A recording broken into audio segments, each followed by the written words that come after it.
Welcome to the Pageant Passion Podcast, Crowning Conversations. This is your ultimate podcast for all things pageant. Siyempre pa si TikTok Pageant Guru, Carl Loyola. And I'm your TikTok Pageant Guru, TikTok Pageant Guru, TikTok Pageant Guru, Carl Loyola.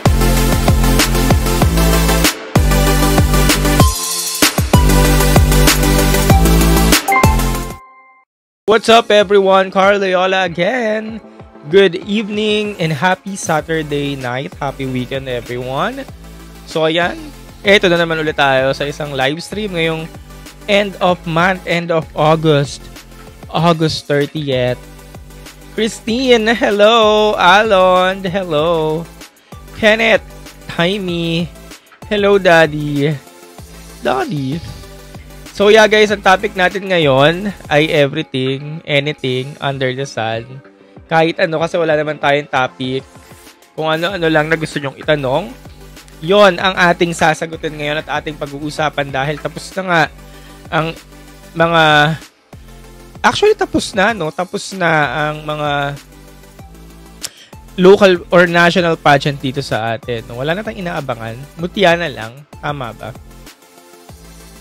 So, mutya na lang inaabangan natin. As yung mutya, intercon, yun. Pero other than that, wala na tayo inaabangan. Siguro next month, September or October, Asia Pacific. Then, October nga, September na kasi bukas, 1 month na lang, MGI na. Tuloy-tuloy na yan hanggang Miss Universe. And then, December, International. Tuloy-tuloy na hanggang December, Cosmo pala, Miss Earth. Yan. Sabi ni Christine, malalakas ang mga Thai ngayon, no, versus Pinas. Yes po, ayan, dumagdag na nga si Vina sa Miss Universe at ito ay malakas ang ugong-ugong na si Prau nga daw hindi si Prau, yung isa, lalaban sa Miss Charm, yung second runner-up sa Miss Universe Thailand. Si Phuket. Hindi ko talaga alam ang pangalan nun. Akio, September 23 ata, Asia Pacific. Confirm na ba yan? Dito rin yan sa Pilipinas, no, Akio? Search ko nga yan mamaya. Ang sabi ko, gagawa ko ng content about Asia Pacific. Nakadraft na yung script, tsaka yung spill ko. Pero hindi ko pa siya na video. Baka mamaya. Pero siguro unahin ko yan. Sa Cebu. Dito nga sa Pinas.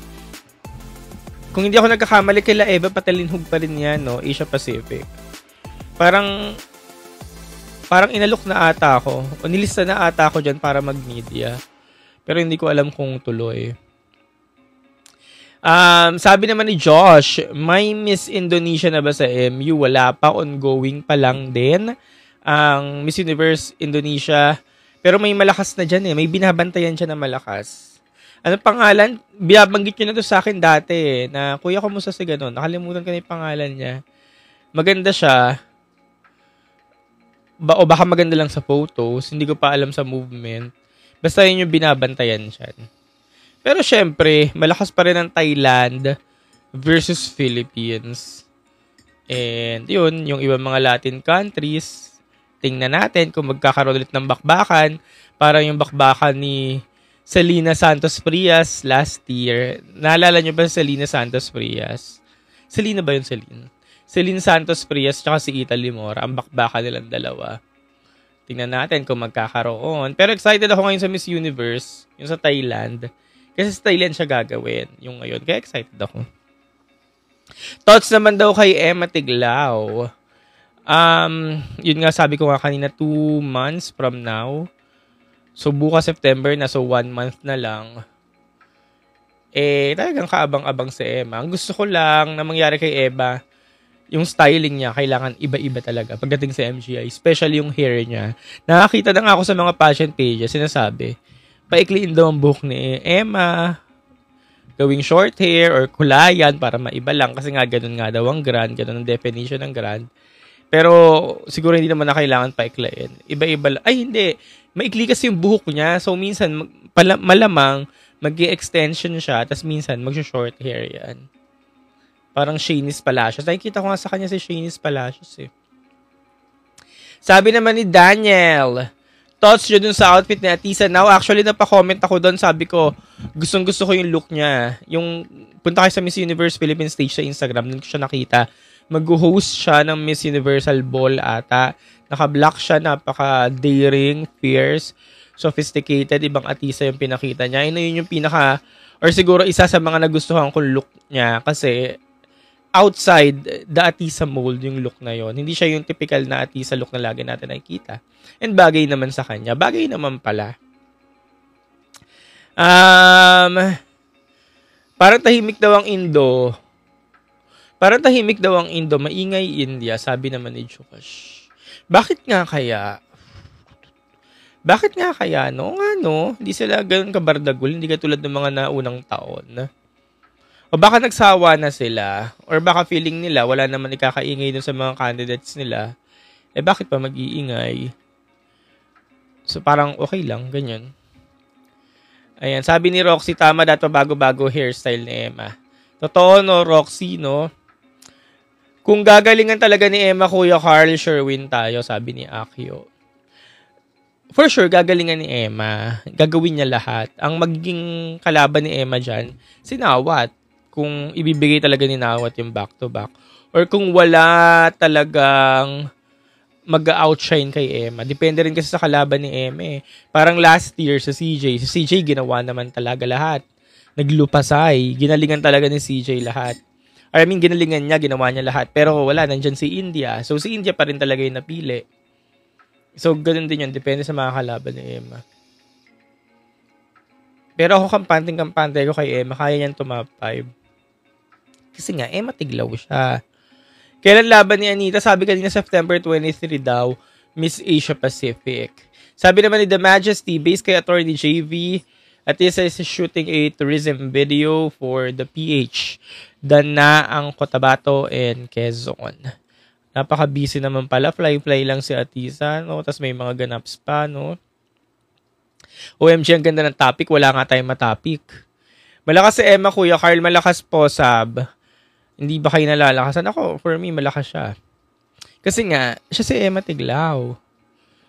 Anong thoughts mo kayo? Alabang na tumambling, napag-usapan na natin yan last time. Tapos na tayo sa topic na yan. Pero, kung sasagutin ko ulit yan, wala namang kaso sa akin. Gustong-gusto ko yung ginawa niya kasi nakapagbigay siya talaga ng grand performance. At ngayon, trending siya. Alam ko, hindi lang siya dito pinag-uusapan sa Pinas.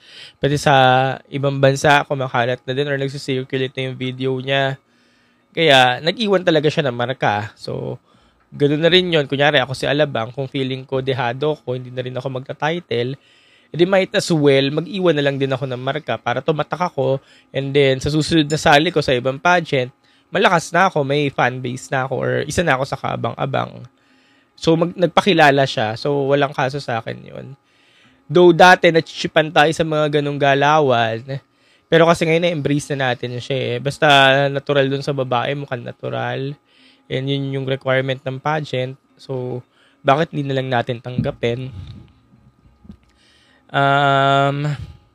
Sa Pinas ba, MAPI Miss Asia Pacific International? Yes po. Sabi nga kanina sa Cebu. When kaya Miss Universe? November 21 ang final date. Pero hindi ko alam kung sure. Baka mabago pa yan. Kasi hindi pa naman nagre-release ng official calendar of activities. Thoughts niyo po kay Michelle Arceo. Sabi naman ni Lengsky. Sabi ko rin, gagawa ko ng content nan about din dun sa title na sasalihan ni Michelle Arceo, ganyan, about sa journey ni Michelle Arceo. Pero yun, wala pa akong draft na script, pero nasa utak ko na yung mga sasabihin ko. So, Michelle Arceo, sa kakasungkit ng MGI Crown, mukhang masusuyod na niya lahat ng title sa ALB Pageant Circle. And pangatlong title na niya yun, under ALB, malamang siya na ata ang pinakamaraming title na nasuyod sa bakuran ng ALB. Oo, siya na nga. At malamang siya na rin siguro, or isa na siya sa mga beauty queens dito sa Pinas na nakakuha ng more than 2 titles. Dahil 3 titles na nga siya eh. Pangatlong beses na niya lalaban sa ibang bansa kung sakaling matutuloy or magkakatotoo yung tourism world. Kasi nga, sabi ko nga dati, lulubog-lili daw siya ng pageant. So, kung sakasakali, edi pangatlong beses na niya, downgrade ang title From Reina Hispano to tourism, masasabi kong oo, pero at least may title si Michelle. And hindi pa rin siya pinabayaan ng ALB. And deserve niya magka-title, pero hindi na lang siguro kayang maiataas o maiakyat yung rank niya. Kaya hanggang tourism world na lang talaga. Kayo ba, ano bang thoughts nyo kay Michelle? Gusto nyo na ba siyang sumakabilang bakod na? Or nagsasawa na ba kayo? Ganyan. Pero ang ganda-ganda niya pa din. Gandang-ganda pa rin ako sa kanya. Pag nakikita kayo sa personal, gandang-ganda ako dyan. Basta gagawa ko ng content nan tsaka sa tourism world. Tsaka yung history. Marami kasing tourism world eh. Tapos sa tourism world, isang beses pa lang ata nanalo dyan ng Pinas. Yung favorite kong beauty queen from Binibining Pilipinas 2001. Anong pangalan niya? Michelle Reyes. Ayun, Michelle Reyes. Michelle Reyes, Michelle Arceo. Magkapangalan na. Wala pang repang USA sa Miss Universe. Wala nga eh.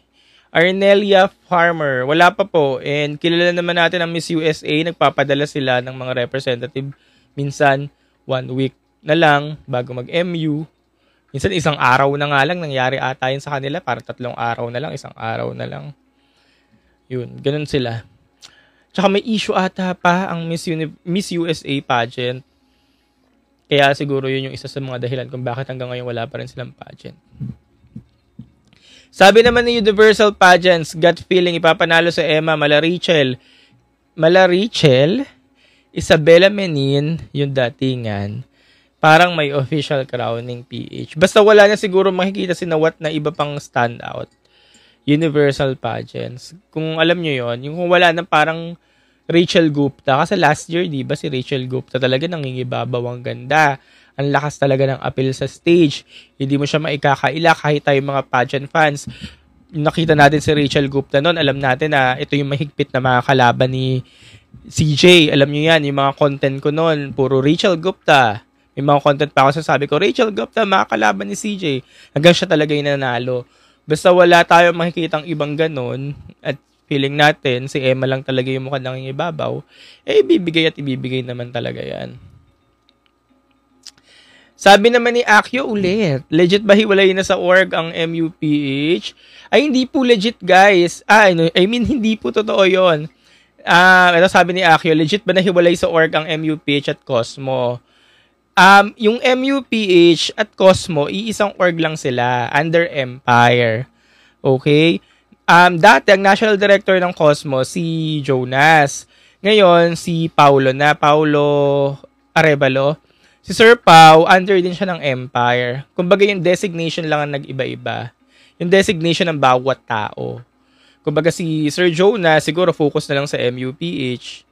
Tapos si Sir Pau, under din siya ng Empire. Cosmo naman ang focus niya. Pero under sila pa rin ng Empire. Same wing pa rin. So, hindi sila hiwalay. Kasi baka nalilito yung iba. Speaking of Cosmo, sa December na siya. Bakit po tinawag na Celeste si Sir Voltaire? Kasi yung kausuhan dati ng era, or yung reign ni Celeste, diba? Celeste 2022. Kasi yun, ang lokohan ng mga pageant fans, si Sir Voltaire, siya si Celeste. Kaya hanggang ngayon, dala-dala pa rin yun. Sino ba yung national director po ng Supra? Ang national director ng Supra, si Jonas pa din naman. Under pa rin naman siya ng Empire. Tama, no? Siya pa din. Wala namang ibang nirelease na ibang tao eh. Kumbaga ngayon, nag-ano-ano na kasi sila. Nag-a-appoint na. Kunyari, mga tao sa Empire, ina-appoint na nila sa ibang title. Ganun na nangyayari sa kanila ngayon. Para syempre, focus lang yung isa. Ariela Arida sa MUPH, I'm so sorry. Yes, Ariela Arida. Kumbaga, dinedesignate niya sa ibang tao. Pero guys, huwag kayong malito. Lahat sila sa Empire lang naman. Total TML. Archer, hello. Ano yung Total TML? Iba na. Total TML, iba na. Sabi naman ni Pusang ina mo. Gachabel versus Emma. Gotcha Bell Thailand to, di ba? Pusang ina mo. Gotcha Bell versus Emma. Sinong lamang sa face card? Emma. Emma kung Emma. Although, ang issue daw ng iba kay Emma, nagmumukha daw Michael Jackson kasi halata na yung mga, marami daw kasi mga turok, paggawa, ganyan. Michael Jackson ang sinasabi ng iba. Pero nandun pa rin naman talaga yung freshness ni Emma. Kasi literal na maganda si Emma sa personal. Makita nyo lang talaga yan sa personal. Ang lakas ng appeal. Prau versus Anita naman daw, sabi ni Kirsty. Siyempre, Anita, tayo lang tayo sa sariling atin. Pero si Prau, wala na siyang balak ata sumali sa sa national pageant sa Thailand. Tapos si Prau, inalok nga siya ng Charm ata yung inalok dyan, pero tinanggihan niya, kaya napunta dun sa Phuket.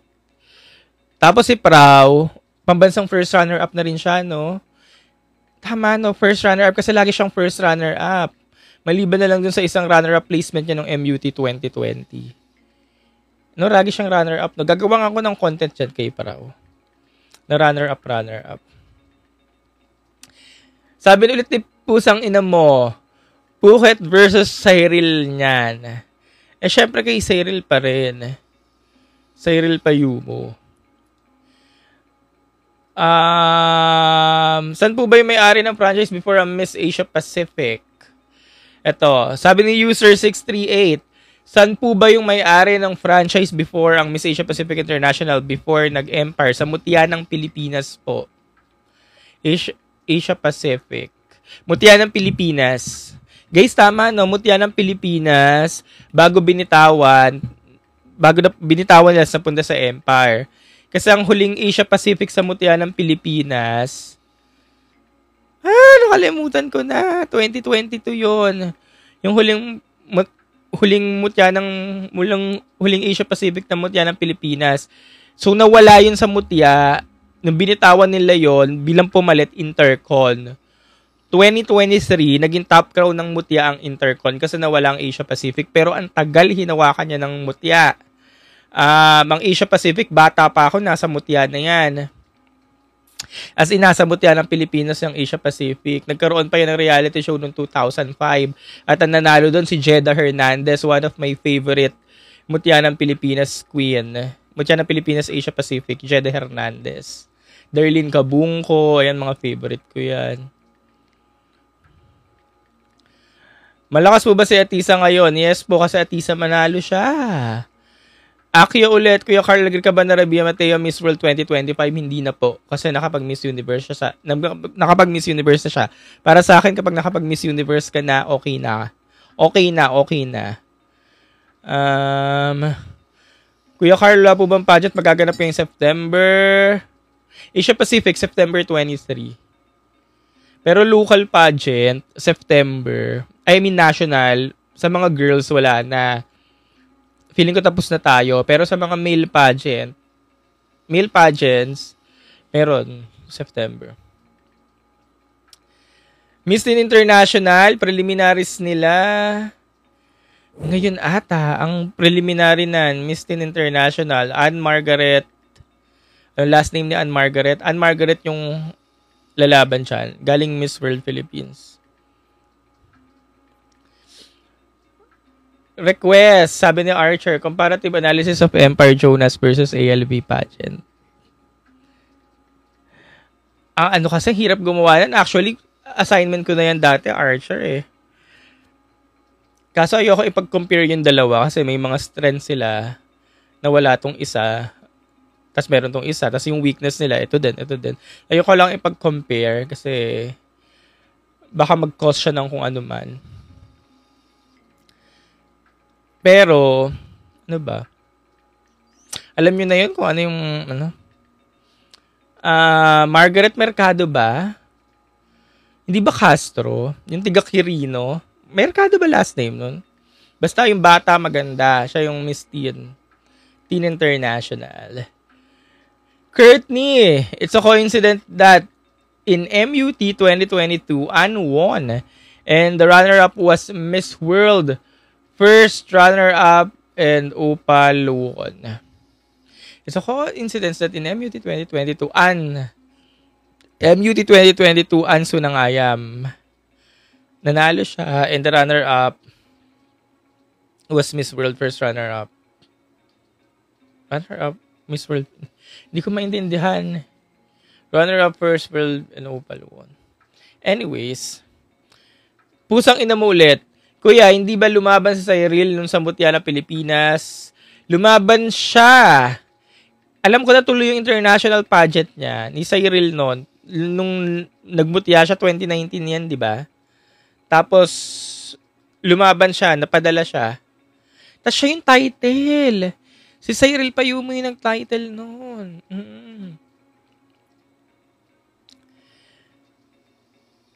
Si Nicolene Sab. O, natandaan ko na. Ano ba nangyari kay Nicolene? Nung time ni Ana, naalala ko si Nicolene pala yung favorite ko noon.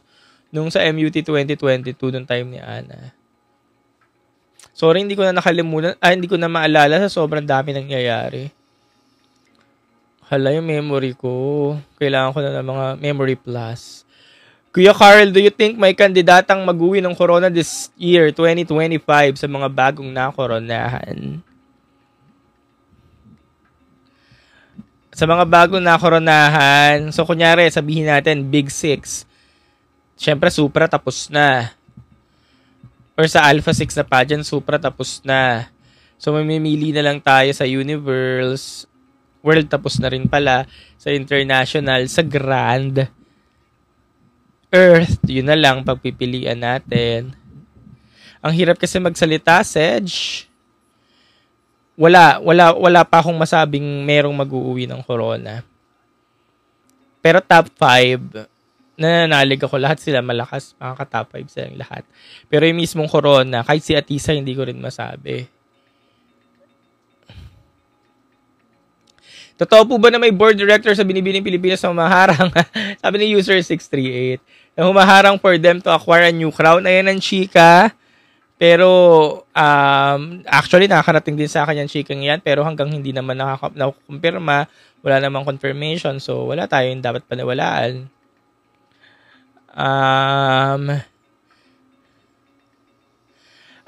Si Nicolene, sabi ulit ni Sab, si Nicolene, na former Miss World first runner-up.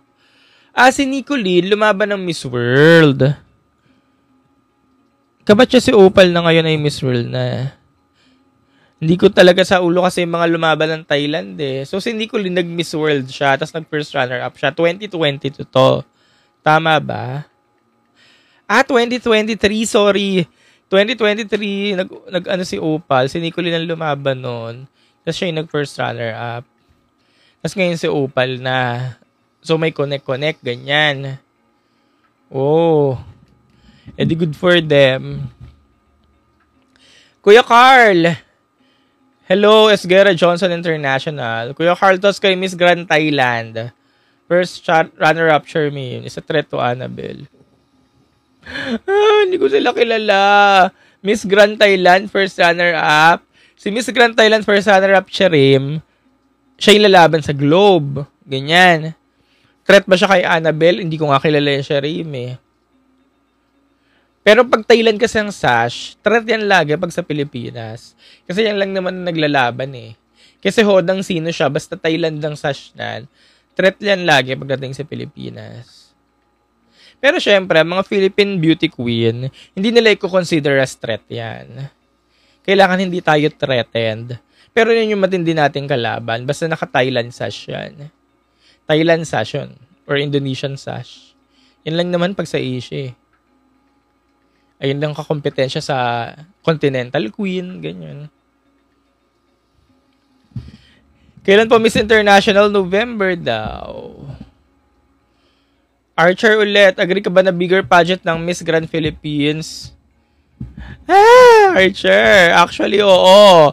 Ayoko mang aminin. Archer, pero kailangan nating aminin. Ayoko mang aminin, pero aminin na natin na dito sa Pilipinas, ang mga sinusundan na talaga natin ngayong irang to.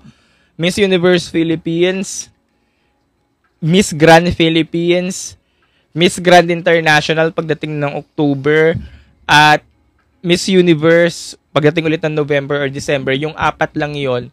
Pag nag-umpisa na itong mga pageant na to, yun lang talaga yung pageant season na sa atin. Doon tayo may ingay. Kahit sa aming mga content creators, parang nag-a-agree din kami pag nag-uusap-usap kami.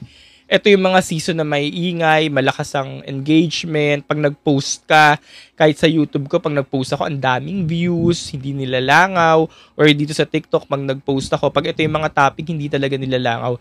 Lahat invested.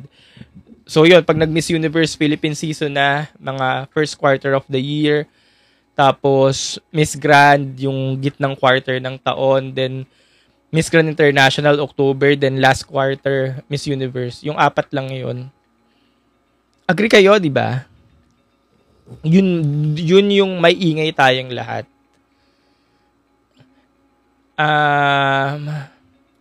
Kuya na mas mababok ni Katrina, pasensya ko. Di ko po alam sa'yo. Agree, sabi ni Archer. Doon naman sa binibining Pilipinas, babalik din naman ang amor natin dyan, panigurado. Basta maka-acquire lang ulit yan ng mga crowds na bet natin, ganyan, na susubaybayan natin. Kasi ito wala eh. Ito yung mga pageant na sinusubaybayan talaga natin eh. Yan, Miss Universe. Miss Universe, lalong-lalo na yan, number 1 yan. Kaya kung nasa na Miss Universe, kung nasang local, kung sa national pageant siya, yun yung inaabangan talaga natin. Nagkataon lang kasi itong Miss Grand, nakuha niya kasi talaga yung pulso natin, yung gusto nating mga pageant fans. Nakuha niya, alam mo yun, nakuha niya yung cloud, engagement, kaya inaabangan talaga natin siya. Nagkataon pa na naging uhaw tayo nung nag-pandemic, naalala niyo yon. Naging invested tayo after nung kay Samantha Bernardo, tuloy-tuloy na yan hanggang ngayon, ganyan. Tapos hanggang sa CJ, nakuha niya yung crown.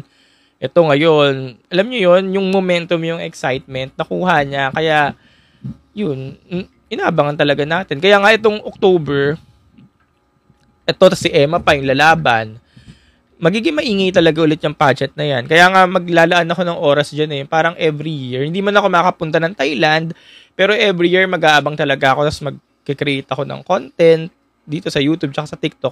Kasi malaki yung engagement niya. Kaya yun. Tapos after nun, konting pahinga lang, Miss Universe na. Doon tayo papaldo kasi malalaki yung mga engagement na itong mga to. Daming views. So alam nyo na pag maraming views, more money! Ayan, doon tayo papaldo. May mga upload akong Binibining Pilipinas sa YouTube. Nung time ng Binibini. Ang liliit ng mga views. Kahit dito sa sa TikTok. So, doon pa lang, malalaman mo na yung interest ng tao. Bet na bet ko si Atisa, Diyos ko lang, pero kapag si Halu pa rin, uuwi tayong luhaan. Sabi ni Who TF is LJ. Huwag kayong huwag kayong matakot guys na kapag si Halu uwing luhaan. Pag yung candidate natin ginawa talaga yung best, nakita niyo siya talaga yung litaw na litaw, tapos umuwing luhaan, then totoo na mekus-mekus cooking show ganyan. Pero kung feeling natin mas may umangat, edi okay lang yun. Kasi mga nakaraang delegates naman natin talagang mas may mga umangat kesa sa kanila eh. Kumbaga parang deserve lang din nila yung placement nila. Kasi marami talagang umangat na iba. Again, always remember, hindi tayo lagi main character ha. Hindi ikot sa atin ang mundo lagi.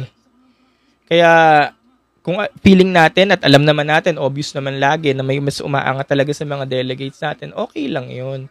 Like for example, Shanice Palacios, nakita niyo naman kung paano gumiling-giling si Shanice doon, di ba? Okay lang yun, yung mga ganun. Or si Arbuni, mga ganyan.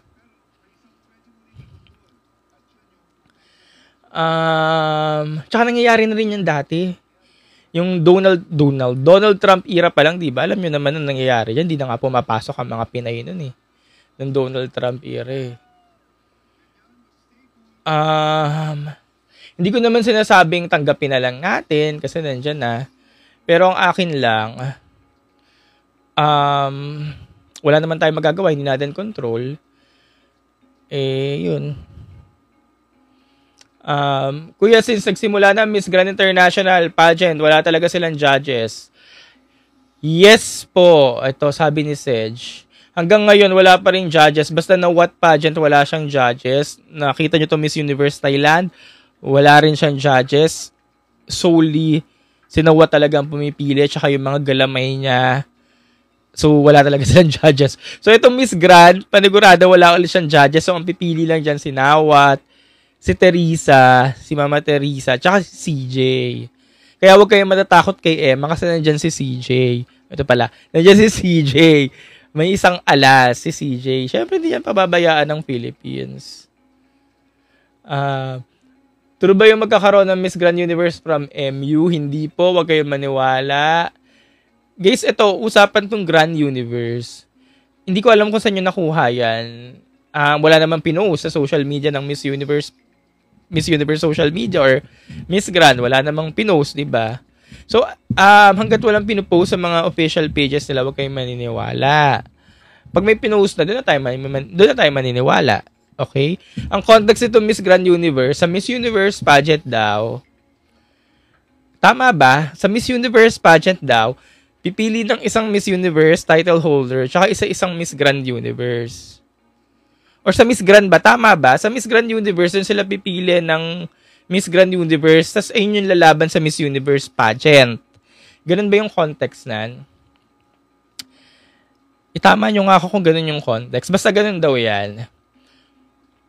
Kasama siya sa Miss Grand Universe. Magko-compete siya sa Miss Universe.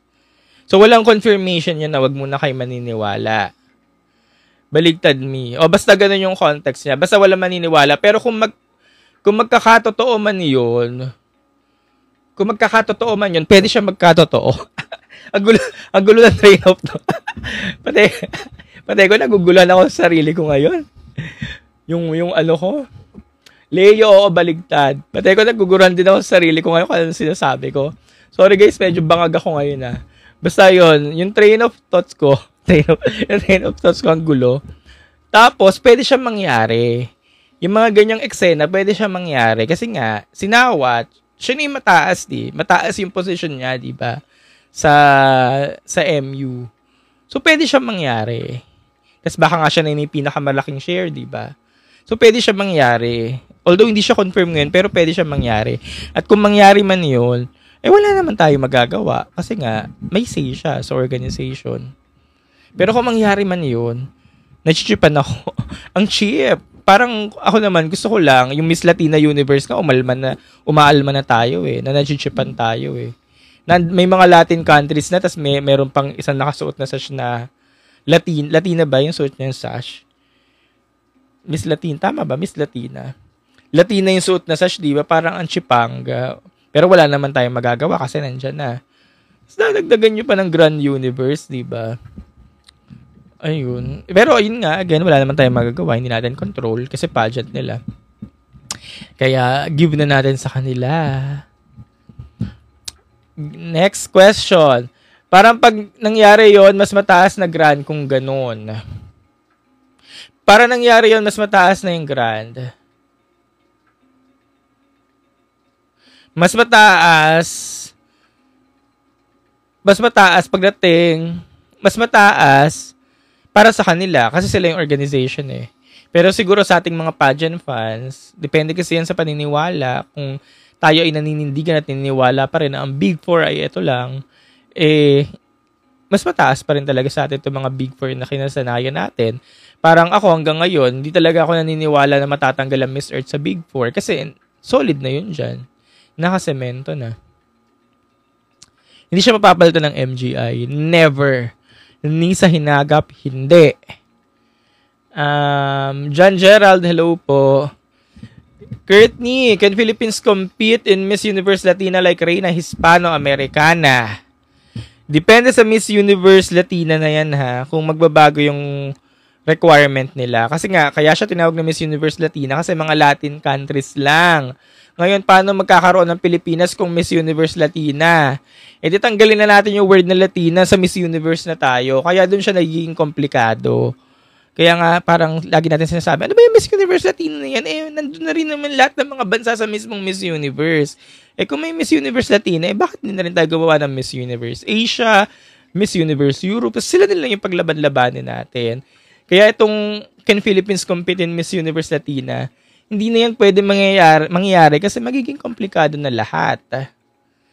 Kaya nga sabi ko rin dati, itong Miss Universe Latina, feeling ko din, seasonal lang yan. Kumbaga hindi siya sustainable. Jeff, hello. Sab. Kuya Tots kay Joy Barcoma. Joy Barcoma, feeling ko naman kaya niyang mag-penetrate hanggang top 5. Top 5 kasi yung ano niya eh, yung arrive, yung com skills, yung kabuuan. Hello Ron, kumusta? May bansa palang Latina. Yun nga yung pinag-uusapan natin kanina, Antoinette. Kaya naging complicated siya. Kasi nga ano yun? Ano yan? Di ba makakita ka na may suot? Ano ulit sa siya? USA Latina, ganyan. USA Latin, ganyan. Ano yun? Makapag-ganon tayo sa November na. May lalabas bigla.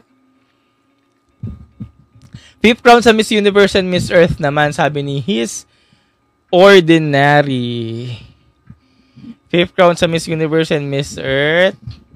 Let's see. Romel, kagagawa ni Osmel. Ayan. Saan ba final venue? Yung Thailand. Actually, Thailand naman talaga yung confirm. Pero hanggang ngayon, wala pa tayo nababalita kung Thailand na ba talaga, no? Eh, hindi pa rin naman sila naglalabas ng mga official announcement. Malay natin, mabago pa. Bigla naging Cambodia, no? Cambodia! Sedge, Kuya Carl, may hula po ba kayo kung anong taon makakakuha muli ng crowd sa big pageant ng Team Piñas? Wala po akong hula kasi hindi naman ako manghuhula. Wala akong hula, Sedge. Pero, kay Atisa, malakas talaga yung kutob ko. Kayo din ba? Malakas ang kutob nyo kay Atisa? Sagot kung sino yung mga malakas ang kutob kay Atisa. Sagot. Sabi ni Riri, super. Romel, bakit? Tignan ko lang kung bakit tayo pare-parehas ng hula. Same kuya. Malakas ang kutob ko kay Atisa kasi never underestimate the power of the repeaters. Parang si Vina din, never underestimate the power of repeaters. Yung mga kwentong Pia Wurtzbach, Catriona Gray, yung alam niyo yon, mga uhaw kasi itong mga to, mga gigilian. Lalo na si Vina. Yung, di ba nakatapak na yan, nandito na ako, Miss Universe stage na eh. Mga gigilian mga yan, kaya hindi yan magpapaano. Hindi yan yung parang lalambot-lambot, alam niyo yon. Hindi yan yung parang wala lang. Kasi ilang beses nilang tinangkang sungkitin yan para makakuha ng representation. Kaya nga pansinin nyo karamihan ng mga nanalo, diba? Yung mga ilang beses nang sumali, sumubok. Then, sina Andrea Mesa, sina Denmark, diba galing Miss Grand si Denmark. Sino pa? Basta yung mga ilang beses nang sumubok, karamihang nanalo. Kasi sila yung mga yung mga uhaw talaga, yung mga gigil. Hindi talaga nila papalagpasin yan. Ayan, si Opal, sabi ni Courtney. Yung mga, alam niyo yun, yung mga baguhan, yung mga Antonia Porcil, yung mga ganyan. Yung mga baguhan, alam niyo yun, yung mga parang biglaan na lang nanalo, tapos nag-represent ng Pinas, bihirang-bihira yung nananalo sa international pageant.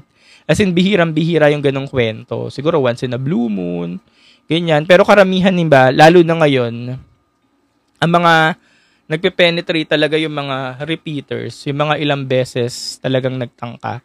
Kasi nandun yung fire, nandun yung gigil. Kaya yun yung nakakatakot lalo na kay Vina, kasi 4 na beses sumali si Vina eh. Gigil na gigil yan. Kaya pagdating nan sa Miss Universe stage, gigil na gigil yan si Vina. Again, same din with Atisa. Parang pare-parehas naman pala tayo ng ng dahilan eh. So alam nyo na. Kaya malakas ang ko kay Atisa.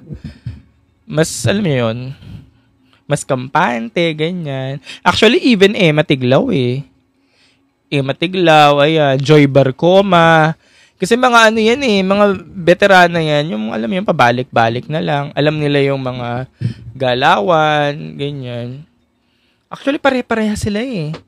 Emma Tiglaw, Joy Barcoma, si Atisa. Wala na tayong world, tapos na yung world. Next year na kasi yan eh. Ayan, silang 3. Sino pa isa? Mirna Esguera. How about Mirna Esguera pala? Anong tingin nyo kay Mirna Esguera? Mirna Esguerra naman tayo. Anong tingin nyo kay Mirna Esguerra? O basta kampante na tayo dun sa tatlo. Mabubuga ko yung kape ko. Sabi ni Jeff, sakto lang. Mabubuga ko naman yung kape ko. Sakto lang. Sabi naman, is your great? Feel ko runner-up. One runner-up. Sabi ni Courtney, not deserving. Ako naman kay Mirna Esguerra, basta umabot lang sa semis, okay na. Hindi naman ako naghahangad ng mataas. Kasi may malayo talaga siya sa hinahanap ng MI. Actually, lahat naman tayo sang-ayon, malayo talaga siya. Pero tingnan na lang natin, malay mo naman mag-iba ihip ng hangin. Alam niyo yun, mag-iba ihip ng hangin, mukhang sumang-ayon lahat. Sa kakaganto natin, yung kakakontra. Lagi natin kinokontra, hindi siya hanap ng MI. Hindi talaga kahit anong pilit, hindi talaga. Malay natin sa kakaganon natin, biglang siya pala talaga yung manalo, no? Kaya yun ang abangan natin sa November. Kaya yun ang isang exciting sa Miss International. Though hindi natin siya talaga inaabangan, parang wala tayong pake. Pero dahil nga si Mirna Esguerra at excited tayo kung ano yung magiging journey niya, kung ganito ba talaga yung hinahanap ng MI, excited tayo na maabangan yung journey niya sa November. Parang ganyan. Kaya nga gusto ko siyang abangan din sa November. Kasi kung hindi talaga, kunyari kung hindi talaga ubra si Mirna, ibig sabihin, hindi talaga ganun ang hanap. Pero kung umubra siya, ibig sabihin, may chance pala na ganun yung hanap. Kaya, abangan na lang natin. Ito naman, sabi naman ni Sab, Katrina Johnson, malakas ang kutub ko. Ito naman, lagi tayong pare-parehas ng sinasabi, Katrina Johnson yan! Malakas si Katrina! Tapos bilang si Katrina Johnson pala, biglang hindi naman pala, no? Kaya, tingnan natin kung sino pala talaga sa kanila. Pero sana, no, yung, hindi na kasi pwedeng mangyari yun eh. Sana wag muna sila mag-crown ng no, Binibining Philippines International para sumabay na. Kaya sa 2026, sumabay na sa 2026. Yung mga ganyan, wala nang waiting list. Kasi, yun, ang hirap pala. Sabi ni Who TF is LJ. Si Anita Gomez, malaki rin ang chance makuha ang Miss Asia Pacific. Malaki, bukod sa kayang ibigay kasi 2018 pa yung last na nanalo tayo dyan. Malaki yung chance. Kasi nga, alam niyo naman yung kalibre ni Anita Gomez. Alam niyo naman, sinasabi ng iba, anong gagawin ni Anita dyan sa Miss Asia Pacific? Yun na nga. Yun na nga, sabi ng anong gagawin niya dyan, ganun siya kalakas kasi. Kaya may gagawin talaga siya. Although first international pageant niya yun, no? Oh no, first international pageant ni Anita. Pero nahasa talaga siya sa mga nationals niya. Earth, Miss Universe, tsaka itong Miss Grand. Pwede nating sabing mailap ang mga national titles sa kanya. Pero at least nagka-title siyang Asia Pacific.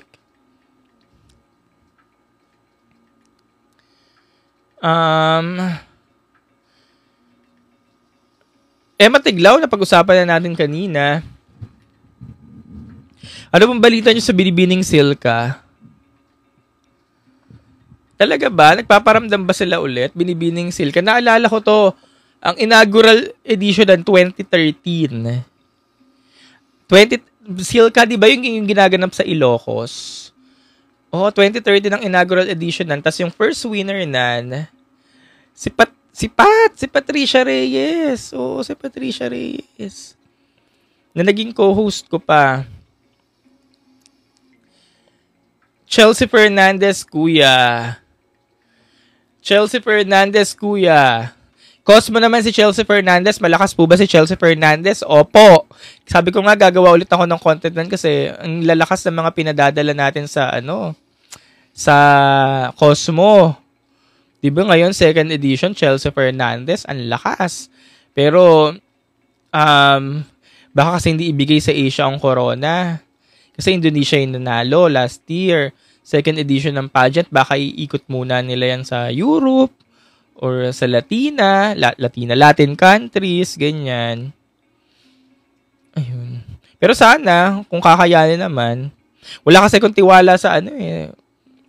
Siguro walang tiwala dahil nangyari last year. Pero tingnan ulit natin, kaya ang hirap magsalita. Pero malakas si Chelsea. Kahit anong gawin niya, malakas siya. Nakita nyo naman, di ba, nung launching, yung launching ng mga candidates, litaw na litaw siya. Though may nag-comment, Italy Mora daw, Panama. Si Italy Mora kasi ngayon, ang lakas ng engagement. Ayan, sabi ni His Jordani. Feel ko si Panama mananalo, si Italy Mora nga. Ang lakas din ng engagement niya ngayon. So, kung iikot din naman ang corona sa Latin countries, baka ibigay nila kay Italy Mora kasi doon na sila sa malakas ng engagement. Yung top 10 ng MUPH 2024, nag-represent na ng PH sa international except kay Stacey Gabriel. Top 10 ng... Lahat ba sila? Sige, gawin ko nga content yan. Thank you sa pag-share nan. Lahat na ba sila? Sino-sino sila? Top 10 ng MUPH 2024. Cyril Payumo, Anita Gomez, Tara Valencia, Chris Hanson, Christy McGarry, Alexi Brooks, Atisa Manalo. Sino pa nakalimutan ko? 3 na lang. Oo nga, si Stacey Gabriel na lang wala. Sige, gawin ko nga content yan. Victoria Vincent, Miss Universe. Tara, nasabi ko na. O nga, lahat na nga sila. Galing, ha? Chelsea Manalo, yon. O nga, Hindi naman top 10 si Christina Choco, eh. O nga, lahat na sila, maliban na lang kay Stacey. Feeling ko talaga pang Miss World si Stacey. Sana i-Miss World nila sana i-Miss World, mag-Miss World si Stacey. Maganda yung ano niya, eh. Yung advocacy. Yung mga sa correctional.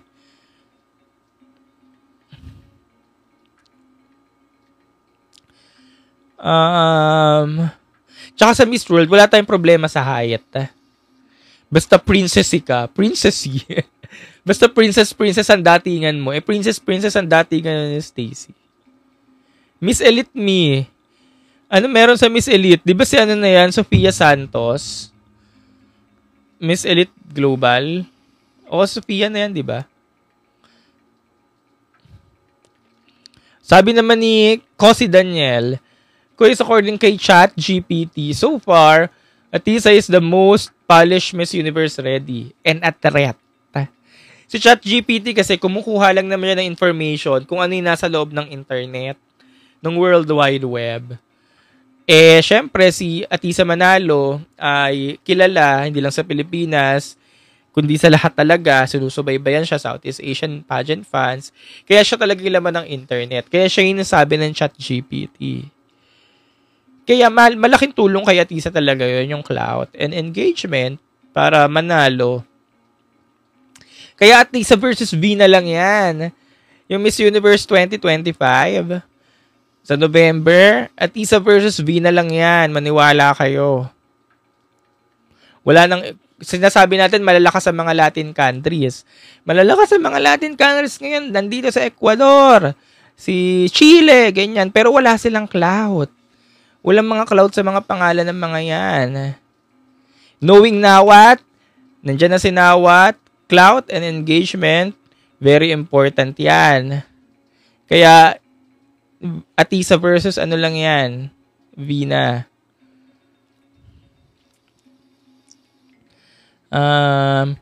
Di ba po Miss International win ngayon sa September? Ay, oo. Ito na yun, September. September 1 na bukas. O di ngayong September. September 1 na ba bukas? Ay, hindi pa pala. October 31 pala. August 31 pa lang. O di yun na.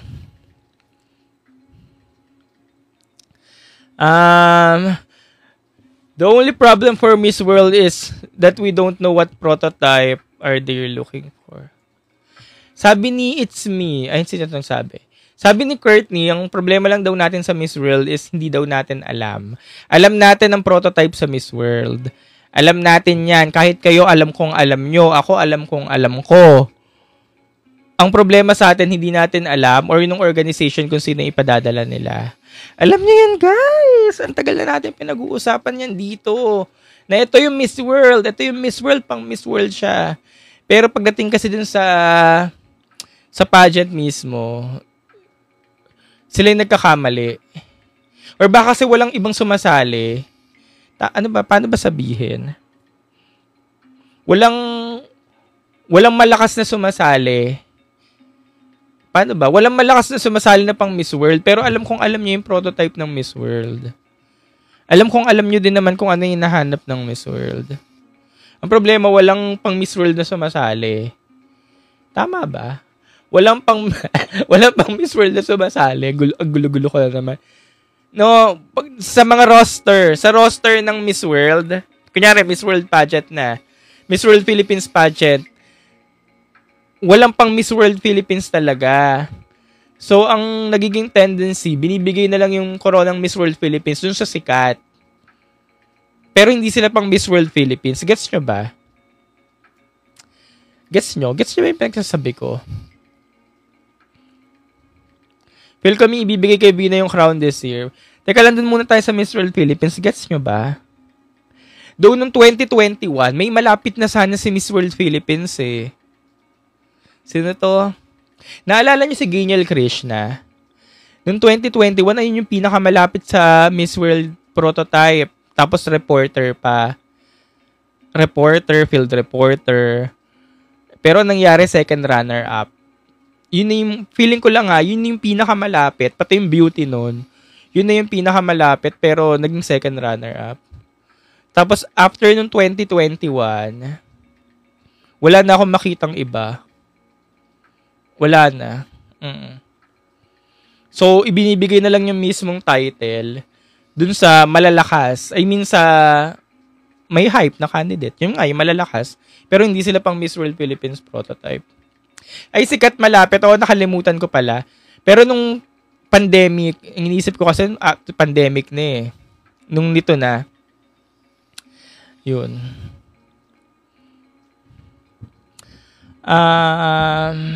Prototype niya sa Miss World pero hindi type ni Julia. Same din naman sa Miss Universe. Prototype na din sa Miss Universe pero hindi rin naman type ng organization.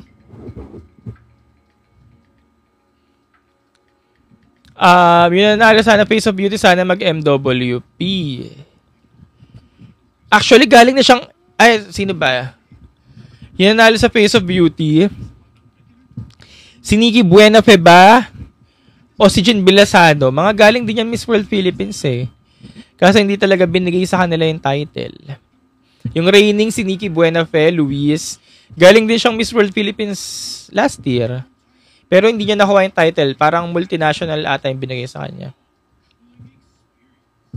But anyways, since yun na nga, sino ang pang Miss World Philippines na mukhang kaya? Sa tingin nyo, sino? Baka si Pauline. Feeling ko si Pauline. Pero hindi na kaya ng age kasi sa Pauline eh. Hindi na kasi kaya ng age talaga si Pauline. Pero yung mga ganung level, ng fame, kasi yung Opal, yung ganung level ng fame ni Opal. Ganon. Tsaka guys, may ginagawa. Yung evident yung may ginagawa. Baka nagkakalimutan na naman tayo sa may ginagawa. Kasi lahat ng mga nanalo, tama no? Lahat ng mga nanalo, yung mga nanalo previously sa Miss World, may ginagawa silang lahat, diba? Tama ba? May ginagawa sila lahat. Ang gulo. Ayun, may halak. Ang gulo, no? Nga, no? Huwag na nga natin isipin. Patuloy ako na Oo nga, no? Ang gulo. May ginagawa lahat. Parang iba na walang ginagawa. Parang ganda lang, Sino ba talaga dapat?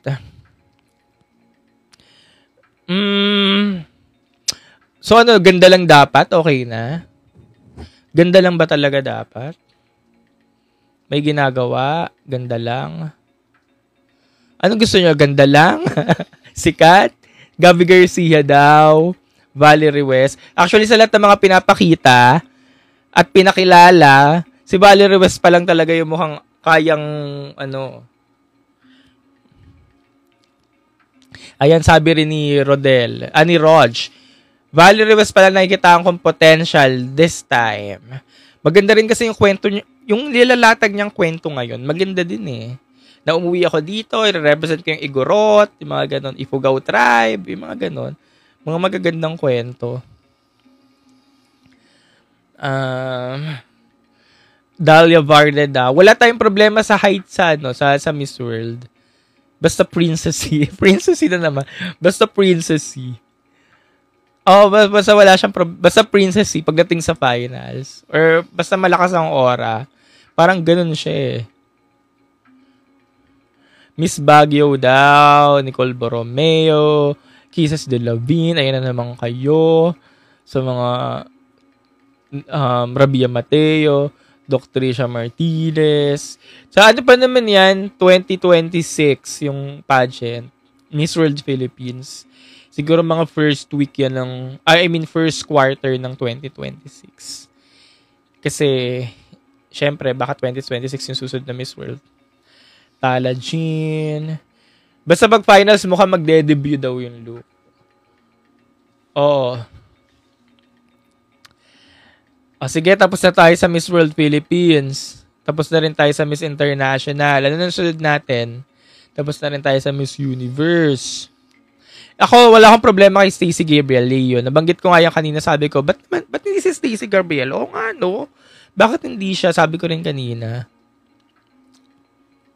Baka dun talaga siya. Fearless forecast saan po? Miss Supranational, tapos na tayo. Hindi, tapos na kasi si Tara. Si Kat, Legado, next year na. Next year na rin natin pag-usapan. Errol, hello. Fearless forecast daw kay Atisa and Vina. Sabi ni Vincent, fearless forecast daw kay Atisa and kay Vina. Siyempre, Atisa tayo. Kasi Philippines eh. Susuportahan natin yung sariling atin, Philippine Sash. At sabi ko nga kanina, Atisa versus Vina lang yan. Na-explain ko na kung bakit ako naniniwalang Atisa versus Vina. Pero, aminin man natin o hindi, malakas talaga si Vina. Kahit ako natatakot. Kasi malakas talaga yung presensya ni Vina. Si Atisa, kailangan niya mag-take note talaga. Kailangan niya pag-aralan yung mga galaw ni Vina para mapaghandaan niya. Kasi sobrang lakas ng presensya ni Vina. Tsaka magaganda yung mga gamit niya, yung mga materials niya, yung mga styling niya. Maganda. Yun naman ang maganda sa atin. Nakikita natin kung ano yung kayang ilabas ni Vina. Kaya mapaghahandaan na yan ngayon ng Team Philippines. Kaya pagdating nun sa November, plakadong-plakado na yan si Atisa. Kaya niya yan. Basta Atisa versus Vina lang yan sa November.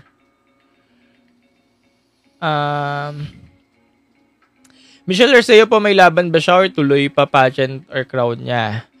Hindi pa po confirm yung Tourism World. Hindi pa yung Tourism. I mean, hindi pa confirm yung Tourism World, pero may laban siya. Miss Baguio daw. Gwendolyn Soriano, pero sa Miss World. Sabi ni Rod, hello Rod in Hungary. Kumusta ka dyan sa Hungary? Pwede naman si Gwen. Sige, set aside na natin yung may ginagawa. Okay, dati yung ginagawa. Sige, set aside na natin. Huwag muna natin isipin. Pero yung beauty, yung beauty, pwede. Thoughts niyo po kay Bicolandia ng MGPH. Kay Margaret Brito naman. Margaret Brito, MGPH. Saan siya pwede? Actually, pang Miss Universe Philippines na yung caliber niya eh. Kunyari, makikita nyo sa Miss Universe Philippines, no? Nakasash, kung ano mang sash. Iaakyat-akyat nyo siya talaga ng pwesto, no? Ganun siya kalakas. Nakalaban. Iaakyat nyo talaga siya. And ilang beses ko na rin siya nakita sa personal. Malakas talaga siya. Margaret Britton. And maganda na finals runner-up muna siya. Binigay muna sa iba yung title. Kasi at least itong si girl, magkakaroon pa ng interest na sumali, at habang sumasali, nabibuild niya yung foundation, especially yung fan base na bibuild niya. Parang nangyari kay Anita, ganyan. At pag dumating siya dun sa pageant na pinaka gusto niya talagang salihan, sobrang lakas niya na talaga. Kaya, magandang strategy ito sa kanya. Tsaka bata pa siya, as in bagets. Sobrang bagets. Thoughts on back-to-back crown for Emma. Kaya niya po yan. Nabanggit ko na rin to kanina. Napag-usapan na natin tong Emma. Kung bakit kaya mag-back-to-back. Kaya niya po yan. Kaya niya. Hindi, kaya talaga ni Emma yan. Basta wala lang magiging daot. Wala lang lalabas na ibang candidate na mukhang mas kangat-angat. Charmaine Elima, mukhang graduate na siya. Ba't mo pa hinahanap si Charmaine Elima King? Feeling ko masaya na siya sa buhay niya. Check mo yung Instagram niya. Gets kung bakit silently preparing si Atisa. Kasi all eyes on her. Malalaman agad ang strategy niya, sabi ni The Majesty. Correct, yun nga po ang lagi natin sinasabi na okay lang na hindi natin nakikita yung mga queens natin na lumalaban sa MUPH pag mga ganitong buwan. Kasi, yun nga, makikita. Pag lagi kang babad sa social media, unang-una, mapaghahandaan ka ng mga kalaban mo. Like for example, Vina. Ayan, sinasabi natin, malakas si Vina, ang gaganda ng mga gamit. Ang lakas ng appeal. O lagi natin siya nakikita sa social media. So, may mga kalaban niya, mapapaghandaan. Ay, ganito ka pala. Ganito pala. O, so, ganito rin ang gagawin ko sa November. So, alam mo yung pagbabad ka masyado sa social media, kitang-kita. And then, second, yung sawa factor, laging naandun. So, lagi tayong sawa. Pagdating sa November, parang wala na lang. Naalala nyo mga Thai queens, lagi silang ganyan. Every year yan, sina Antonia, Amanda Obdam, yung mga lumipas na Thai queens, lagi silang babad sa social media bago mag-finals or bago run yung duration ng pageant ng Miss Universe. Kaya pagdating nila sa mismong host country, sawa na tayo. Naalala ko dati si Antonia, ang issue sa kanya, sawang-sawa tayo lagi sa kanya. Kasi bago mag-pageant duration, lagi natin siya nakikita. Kaya pagdating niya dun sa host country, nawala yung glow. Kasi nga daw, laging babad sa social media. Yun naging issue sa kanya. Kaya ang strategy lagi ng Philippines, hindi nagpapakita pag mga gantong season. Nanggugulat na lang. Though, eto si Atisa, nakikita natin pag may mga ganaps, like for example, judging, hosting, kung ano man yung nakikita natin, yun na yun. Yun na yun. Pero hindi babad. Ayan, sabi ni Amanda Obdam daw, 2020. True. Pandemic. Naalala ko dito, ang higpit ng restriction ng pandemic, pero sa Thailand, nagpa-pageant na sila, Miss Universe Thailand. Ayun, babad na babad yan. Isa sa mga babad sa social media ng si Amanda Obdam. And, sana may makita pa tayo improvements kay Atisa pagdating sa November since di naman natin siya nakikita ngayon sa social media. Naalala niyo si Pia noong 2015? Si Pia, di ba marami siyang bashers noong 2015 sa Binibining Pilipinas. Yung laki-laki naman ni Pia, aparador. Ganyan ang mga sinasabi ng mga bashers. Kasi malaki naman talaga siya nung Binibining Pilipinas. Nag-gain talaga siya ng weight. Pero pag sabak niya nung Miss Universe pageant, naalala niyo yon, Miss Universe pageant na nasa US na siya. Ang nipis na niya. As in, ang nipis. So, nanggulat talaga siya. Ginulat niya yung mga tao, yung mga fans. Kasi hindi siya nagpapakita sa social media nun eh. Hanggang sa lumabas na lang siya na ang nipis-nipis niya. So, ganun yung power ng nagtatago lang. Manggugulat ka na lang. Gusto kong gawan pala ng content yun. Naalala ko. Kasi may isa pang eksena si Pia noon. Interview yun sa TV Patrol eh. Nakapula ata siya. Palakad-lakad siya dun sa corridor ng hotel ng Las Vegas ata yun. Lakad-lakad talaga siya dun. Ikot-ikot siya. Tapos ang nipis-nipis niya. Hindi siya pinapansin noon. Kasi hindi naman pansinin ng Philippines 2015. Hindi pa naman tayo ganun alam niyo yung sash factor ng Philippines. Though nandun na, pero hindi ganun kataas. Basta paikot-ikot lang siya doon, lakad-lakad siya, ang nipis-nipis niya. Tapos doon nag-umpisa na napansin yung Philippines kasi si Pia yung naandun eh. Si Pia yung paikot-ikot doon. Sabi, ang ganda naman ng Philippines. Ganun daw ang kwento na ng time na yun eh. Parang, sino siya? Ang ganda-ganda niya, paikot-ikot siya doon. Yung nag-uumpisa na yung Miss Universe pageant. Basta nakapula siya noon, binalita yun sa TV Patrol. Doon siya nag-umpisang katakutan. Sa nipis-nipis niya. Hanapin ko nga yung clip na yun. Ano? Abangan ko po content niya. Sige. Ang dami ko namang assign. Gawa.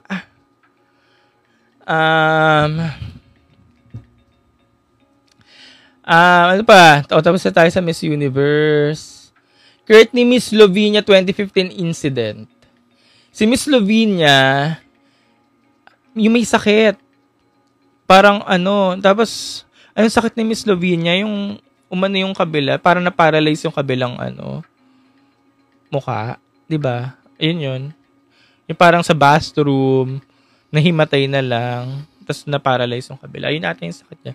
But anyways, JLC, but did you expect Pia to win? Actually, hindi. Sabi ni JLC, vocal naman ako. Lagi ko naman sinasabi sa live ko ever since nung 2015 Binibining Pilipinas. Hindi talaga ako kay Pia. At as in, hindi si Pia talaga yung bet ko. Kasi nga, nung 2013, bet ko si Pia. 2014 bet ko si Pia. Pero nung 2015, nagsawa na rin kasi as a fan. Nagsawa na rin. Alam mo yung sawa factor. Tapos nakakita tayo ng mga magaganda, bata. Sexy, Janice Lubina, mga ganon.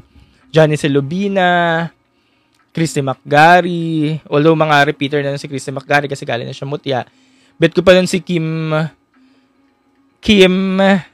yung naka-black, Kim Suiza. Bet ko pa yon, mga ganon. Sino pang bet ko noon 2015? Pero Janice Lubina talaga ako. Kim Pamparampa. Kimberlyn Suiza kasi. Gandang-ganda ako kay Kimberlyn Suiza. Yung haba ng leeg. Tas mistisa. Ayun, win-win. Yung mga ganon. Yung nakakita kasi tayo ng mga iba ng 2015. Kaya hindi ko talaga siya ina-eye for the Miss Universe crown. Tapos yung nanalo siya. Yung nanalo nga siya. Actually, sabi ko, okay, pangatlong beses na kasi. Mga ganon. Hindi talaga ako naniniwala sa kanya. Pero bet na bet ko siya noong 2013, 2014. Yun. Pero yung pagdating niya ng 2015 sa Miss Universe, ang nipis na talaga niya. Yun, naniniwala na ako na kaya niya. Kasi iba na siya tumitig. Yung mga spasmize niya, hindi yun uso sa atin dati. Parang sa kanya ko nga lang ata unang nakita yun eh. Ganun yung hinahanap ko pagdating sa Philippine delegate. Kasi di ba lumaki tayo, Trump era, nakikita natin yung mga Latina magagaling sa mga smizan. Tapos, hindi natin yung nakikita sa mga Philippine delegate. Sabi ko, mahirap pang gawin yan ng mga Philippine delegate. Ba't di nila ginagawa yun? Sa Latina, lagi nilang ginagawa yun. Tapos, si Pia, nagagawa niya. Yun nga yung sabi ko kanina, yung paikot-ikot siya dun sa hotel, lakad lang siya ng lakad, na nakapula siya. Tapos, nipis-nipis niya, tapos smize siya.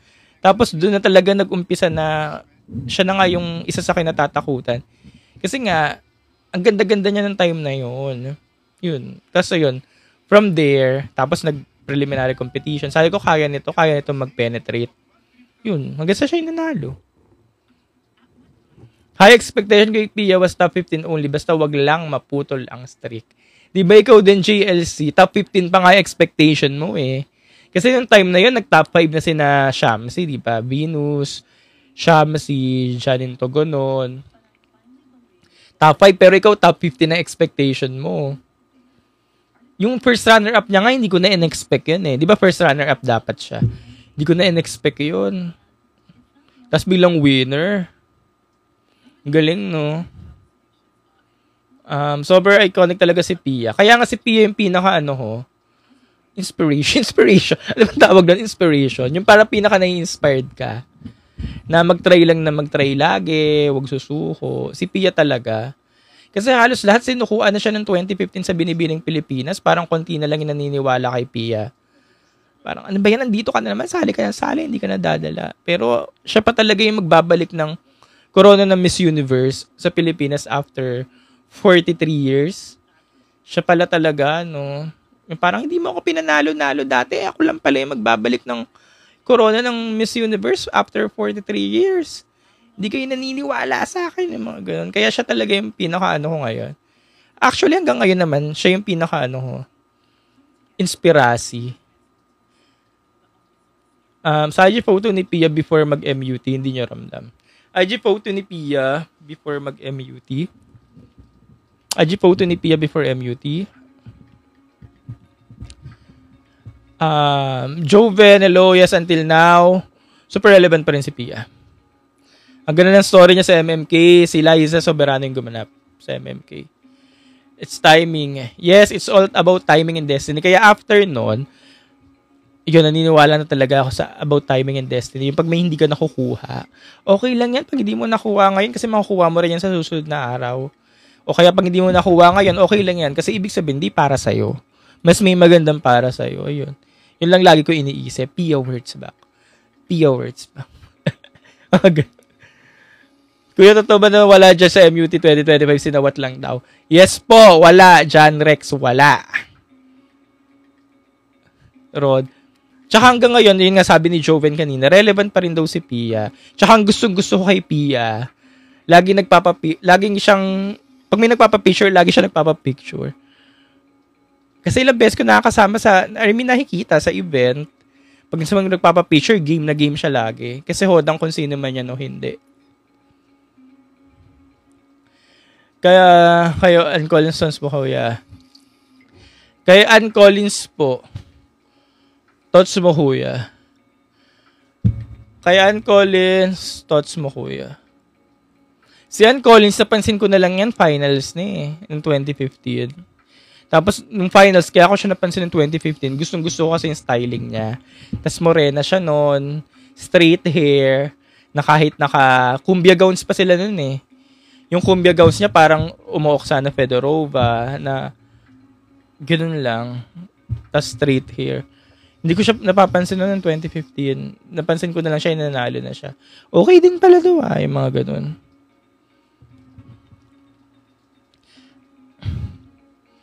Before kasi mag-MUT, daming photos na nilabas si Pia. MUT, Miss Universe Thailand ba? Sa Instagram at sobrang obvious naman nanalo. MUT ba? Miss Universe Thailand, Keng? Eto, sabi naman ni His Ordinary. So, 2016 naman na si His Ordinary. What if si Kylie pinadala natin ng MU 2016? Make chance kaya for back-to-back? Wala. Kasi yung si Kylie nakadestined talaga sa international. Kaya wala. Hindi siya mananalo doon kasi hindi niya yung destiny. Gets mo? Miss Universe Ambassador si Pia. Yes po. Parang ng eco-winners natin, Cynthia, Kathleen. Parang daw. Alexis, Cynthia, Kathleen Payton. Kathleen Payton number 1. Nag-base na lang ako sa looks. Sana wala tayong MI noong 2016 kung nasa MU si Kylie. Correct. Everything's happened for a reason. Pero noong 2016, Kylie talaga ako noon. Nakikipagbardalgul ako noon sa Araneta. Kylie Versosa. Si Maxine nandun siya. Noong 2016, si Maxine nandun lang siya. Pero hindi talaga siya pang top crown. May mga nag-aay kay Maxine ng 2016 sa top crown. Pero hindi talaga ganun kalakas, katindi yung eyeing kay Maxine for the top crown. Matunog ang pangalan ni Maxine. Pinag-uusapan siya noong 2016 pero hindi talaga matindi. Kasi Kylie Versosa talaga yon. Ang mga matitinding pinag-uusapan noong 2016, Kylie Versosa, Nicole Manalo, yung kapatid ni Bianca Manalo, Dindy Pajares, yan. Si Angelique De Leon, kung alam nyo lang kung paano nakikipagbardagulo ang mga fans ni Angelique De Leon. Nicole Cordoves, Maria Gigante, 2016. Kung alam nyo din kung gaano kalaki ang hype kay Maria Gigante noong 2016. Tapos ang ending nun, El Tucuyo, si Maria Gigante, at si Angelique De Leon. Actually, isa rin ako sa mga nakikibardagul din kay Angelique De Leon, mga Angelique Queens. Natandaan nyo pa ba yun? Angelique Queens. Grabe yun. Tapos si Maxine, nandyan lang talaga siya, hindi siya ganun pinag-uusapan. Tapos Kim Ross Williams, pero kasi si Kim Ross Williams, nawala, na disqualified. Tapos, nung finals na, nung 2016, grabe yung glow na ni Maxine nung introduction. Parang kokonti lang ang fans niya nun, hindi ganun kalaki. Pero yung nag-introduction sila, ang daming humihiyaw kay Maxine noon, 2016. Hanggang, yun na, nagtuloy-tuloy na lahat kay Maxine. Hanggang siya na yung nanalo. Pero yun nga, si Kylie Versosa talaga, inilagay siya sa international, no? Grabe yun si Madam. Inilagay sa international si Kylie. Diyan ka sa international. Ayan, siya nga yung nanalo.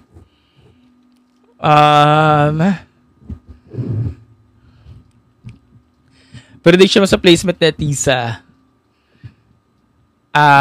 Basta top 5, okay na. Rod, ayan, naalala nyo pa ba si Kim Ross? Yes, siya yung na-disqualified. Yung lumabas yan si Kim Ross Williams, nung press presentation, maingay na pangalanan. Siya yung top 1. Lahat ng mga pages, vloggers. Hindi pa naman uso yung mga vlog. Vlog pa lang. Yung mga binabasa sa internet. Halos lahat, Kim Ross Williams, kaya gumawa ng yung kalaban. Gumawa ng paraan ng kalaban ma-disqualified. Tapos nilaban pa yan ni Kim Ross pero walang nangyari. Ganun kahigpit si Madam nun. Pero ngayon kasi, hindi na si Madam aktibo. Kumbaga yung mga galamay na lang niya. Kaya, kahit mag-post ka ngayon ng mga sexy dati, hindi na nadi-disqualified. Kasi hindi naman na nakikialam ngayon si Madam. Nod-nod na lang. Malabo kasi ang back-to-back, lalo na sa Philippines ginanap 2016, kaya sa MI dinala si Kylie. Totoo naman, kaya nga ganun siya ka-strategic si Madam. Ang ina-aim natin ngayon, MI. So, yung pinaka mas mukhang MI, diyan ka sa MI. Pero akala ko talaga nung dati Dindy Pajares yung yung mag-EMU. Si Dindy Pajares na lang kasi natitira dun na maingay. Yung alam mo maingay yung pangalan, malakas yung candidacy. Kahit yung mga nasa Araneta noong time na yun, akala si Dindy Pajares na Biglang Maxine Medina. Kaya kahit si Maxine, hindi niya ina-expect, di ba, yung reaction niya. Biglang Maxine Medina! TV Patrols, mga kandidato ng Miss Universe, sumalang sa interviews. Ano yun? Do you agree that Emma is the most facial appealing MJ candidate crowd as of now? Ay, hindi po. Ito, sabi ni It's Me Henry. Do you agree Emma is the most facially appealing candidate? Siguro stunning. In terms of, pag nakita mo kasi si Emma, yung kabuuan niya, stunning talaga. Ang haba niya kasi. Tapos ang laking babae. Sobrang stunning niya pag nakita mo siya. Kahit sa TV, in person, as in stunning. Siguro maniniwala ko siya yung stunning talaga. Pero yung facially appealing, kunyari, face card, hindi. Siguro, pwede kong sabihin, si Roberta. Roberta Tamondong. Oo. Roberta Tamondong.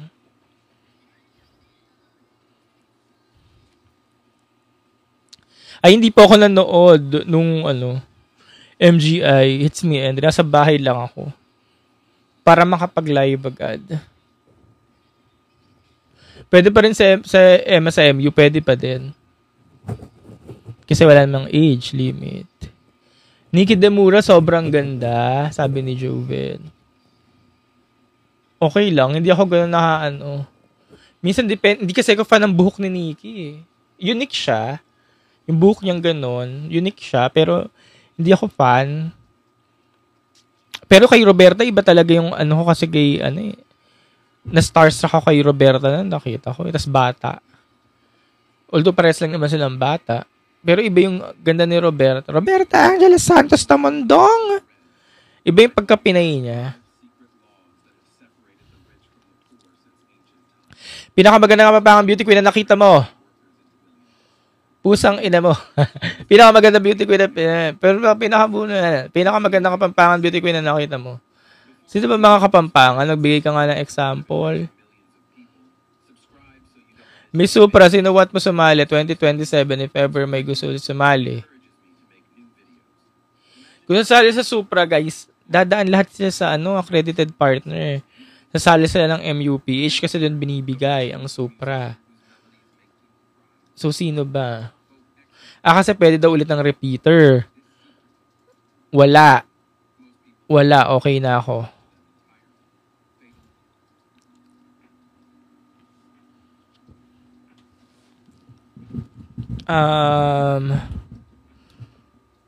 Ako na lalaban, Kenneth. Title ng TV Patrol, mga kandidato. Okay. The Majesty. Okay, gets ko na. Sige, hanapin ko yan mamaya. Sasama ko sa background ng content. Sige, thank you so much, The Majesty. I mean, facial appealing in terms of 2025 candidates. In terms of, okay. It's me, Henry. Hindi pa rin it's me, Henry. Hindi pa rin it's me, Henry, kasi sina Margaret Britton, sina Bea Ocampo, kahit si Laguna, si Irish Parton, iba yung pagka-face card nila. Yung tatlong yun. Iba yung pagka-face card ng tatlong yun. Margaret Britton, Bea Ocampo, tsaka si Irish Parton. Tapos magkaka-height pa sila. Masasabi po sa bawal ng colored contact lens. Spammy. Bawal na daw ang colored contact lens. Kung pinagbawal ng organization, edi bawal na. Pero malaki kasi yung tulong ng colored contact lenses para mabuhay yung mata. 'Di ba? Pag yung eye makeup, ang laki ng tulong ng contact lenses. Pero wag lang masyadong OA. Kunyari dito sa Philippines, pag tayo, Pilipinas, pangit naman pag sobrang OA yung kulay ng contact lenses mo, like sobrang light blue, ganun. Alam nyo yun? Ano lang, yung mga very natural lang. Nakakabuhay talaga siya ng eye makeup. Kaya, favor ako sa contact lenses. Basta wag lang okay. Wag lang OA. Pero kung pinagbawal ng organization, edi bawal na. Pero sa male pageant, yung mga nagko-contact lens, ayun naman ang no-no pag male pageant. Dapat dito nila pinagko-contact lenses. Yung natural lang. Kasi kitang-kita yung contact lenses pag nakuna ng picture. Kaya minsan yung ibang mga male contestants, pag nakuna ng photos, tapos kitang-kita yung contact lenses, ang pangit talaga. To think na lalaki nga. In your opinion, isa pang laban kay Winwin Marquez. Isa pang laban for the MUPH. Hirap kasi. Ang hirap kasi.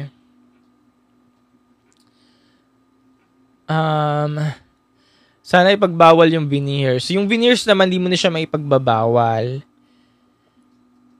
Kasi, ewan ko, naging requirement na ata siya eh. Parang halos lahat naka-veneers na eh. In your opinion po kay Emma sa MGI, nabanggit ko na rin yan kanina. Nananalig po tayo. Nope, wag na daw for win-win. Sabi ni It's Me, BJ. Pahinga na, no? Pahinga na, anak. Trinay niya lang naman eh. Trinay lang din naman ni Win-Win eh. Ako din, okay na yun. Na-trinay niya isang beses. Pero yung parang paulit-ulit-ulit. Okay na ako sa isang try.